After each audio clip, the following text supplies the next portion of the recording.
స్వామివారి యొక్క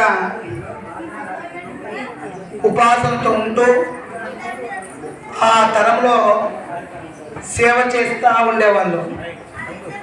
కాబట్టి అప్పటి నుండి మా ఇంట్లో వంశపాల నుండి పూలగంప ఉత్సవం అని వచ్చేది.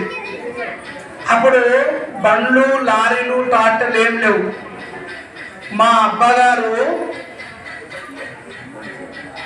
ఒక గూడలకు పూలు, పెద్ద గూడలు, అప్పుడు ఎదురు పొంగల్ తల్లి గూడలకు పూలు, మల్లెపూలన్నీ దండలని పేర్చుకొని కాడవాళ్ళు దాన్ని కట్టుకొని అందరికి భుజాన పెట్టి మోసుకుపోయేవాళ్ళంట. ఆ పూల గుట్టలు వస్తుంటే కంబగిరి స్వామి గాలిగోపు ఎక్కి చూసేవాడంట. ఆ కాలంలో నా పూలు ఎంత దూరం వచ్చినాయిరా అని. అప్పుడు ఈడ సాయంకాలం బయలుదేరితే జాముకంతా 12కంతా కంబగిరికి వెళ్ళిపోతున్నారు పూలు ఎత్తుకొని. అప్పుడు ఆ పూల కోసము అక్కడ పూజారులందరూ ఎదురు చూసేవారంట. రేగా పేరు స్వాముల పూలు వచ్చేసినాయిరా, ఇంకా స్వామి పెళ్లి కూడా అయినట్టు చెప్పి ఎప్పుడైతే ఈ పూలమాలలు పోయి స్వామికి అలంకరణ చేస్తానే అప్పుడు స్వామి పెళ్లి కొడుకు అయిపోతాడు. అప్పుడు ఇంకా స్వామి పెళ్లికలు వచ్చిందిరా, ఇంకా స్వామికి తలవర ఆరంభం చేద్దామని చెప్పి అప్పుడు పూలు తీసుకొని పోయి స్వామికి అలంకరణ చేసిన తర్వాత అప్పుడు స్వామికి ఆ ఇనమల కొండలో కళ్యాణోత్సవం జరిగేది. కాబట్టి ఆనాడు సంప్రదాయము, ఈనాడు నుంచి ఆ సంప్రదాయాన్ని పోనీకోకుండా పెద్దల తరంతో నుండి వస్తూ ఉన్న పూలగంప ఆచారము ఈ రోజు నుంచి, నేటి నుంచి ప్రతి సంవత్సరానికి ఒక్కసారి స్వామి ఈ యొక్క చైత్ర మాసంలో కళ్యాణోత్సవము చైత ఏకాదశి నుండి స్టార్ట్ అయ్యి భవుల పాటిమురుకు, ఆ పాటిమురుకు స్వామి యొక్క కళ్యాణోత్సవం 5 రోజులు జరుగుతుంది. కాబట్టి ఈ 5 రోజులలో ప్రతి సంవత్సరం నుంచి స్వామివారికి పూలగంప తీసుకుపోయే ఆనవాయితీ ఈ రోజు నుంచి మనం స్వామికి తీసుకుపోతుంది. నాకు గుర్తొచ్చిన అంటే 27 సంవత్సరాల నుండి ఈ రోజులకి రేపుడికి ఇంకా 27 వెళ్ళి 28 దాంట్లో పడతాము. కాబట్టి అందరి గురించి స్వామి యొక్క ఆశీర్వచనము, స్వామి యొక్క అనుగ్రహము, స్వామి శక్తి అంతా కావాలనేది మీ అందరినీ స్వామి అందరూ ఇక్కడ పిలుచుకున్నారు. కాబట్టి మీరంతా పూలగంపానికి వచ్చినందుకు ఆహ్వానికి అంత నుంచి మీరందరూ రాలేరండి. అది ఎవరికి మోక్షమో ఆ కళ్యాణం చూడాలన్నా, స్వామిని దర్శించుకోవాలన్నా, స్వామిని మనము వేడుకోవాలన్నా మనకి ఎంతో పుణ్యం ఉండాలి, ఎంతో ప్రాప్తం ఉండాలి. కాబట్టి అటువంటి పొద్దు మీ అందరి గురించి ఈ భాగ్యం ఇక్కడ కలిగిందంటే నిజంగా చాలా మీ అందరికీ అదృష్టము. స్వామి ఒక ఆశీర్వచనం మీకు అందరికీ ఉంది.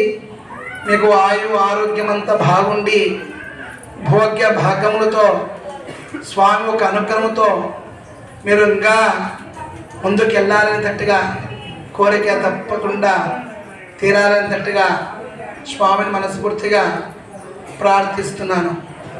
అలాగనే ఫస్ట్ సంవత్సరం నా అనుభవంలో పూలగంప తీసుకుపోయిన అనుభవం ఎట్లుంటుందంటే, నాకు అప్పుడు ఏం తెలియదు. ఒక చిన్న బుట్ట పూలు తీసుకున్నాము, గంప తీసుకున్నాము. పొద్దున 6 గంటలకు 7, 8, 9, 10 గంటలకు ఆరంభమైంది పూలగంప. తర్వాత అప్పుడు ఈ లారీలు కానీ జనాలు కానీ ఎవ్వరూ లేరు. అంటే ఎవరైనా ఇంట్లో ఒక 5-6 మంది, ఆ 5-6 మందితో కలిసి, అప్పుడు మా ఇంట్లో వాళ్ళకి ఎవరి నుంచి వచ్చేవాళ్ళు కాదు, ఒక 5-6 మందిని, 5-6 మందికి పోయి 5-6 మంది ఎట్లా పోయినాము, ఒక జీపు, పాత కమెండర్ జీప్ తీసుకుపోయినాము. అప్పుడు ఇట్లా యాడికి మీద రోడ్డు తిరుక్కొని పోవాలి. అప్పుడు పోయేటప్పుడు పూలగంప తీసుకొని పోతున్నాం. పూలగంప తీసుకొని పోయేటప్పుడు ఆ యాడికి దగ్గర ఒక ఘాట్ ఉంది. ఆ ఘాటు చర్చను ఎక్కేటప్పుడు బండికి బ్రేకులు ఫెయిల్ అయిపోయినాయి.